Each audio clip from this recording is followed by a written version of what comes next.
Nakakatuwa, no? Ang laki rin ang naitulong ni Meta sa kapaligiran natin. Lalo na tuwing umaga, wala ka na halos makita ang mga chismosa na nakatumpok dyan sa labas ng bahay niyo. Halos bihira na nga rin silang tumumpok dyan eh. Paano kasi?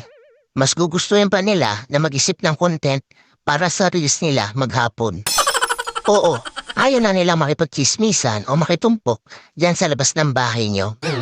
Actually, yung atensyon nila imbis na makipagchismisan, napunta na lang talaga sa pagre-reels.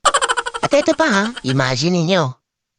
Kung dati, bumibili lang ng mga lutong ulam yung mga yan, ngayon, sila na mismo ang nagluluto ng mga ulam.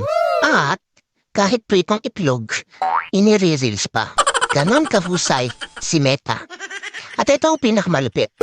Kung dati yung asawa mo tinatalakan ka sa tuwing uuwi ka, ngayon, hindi mo na makausap.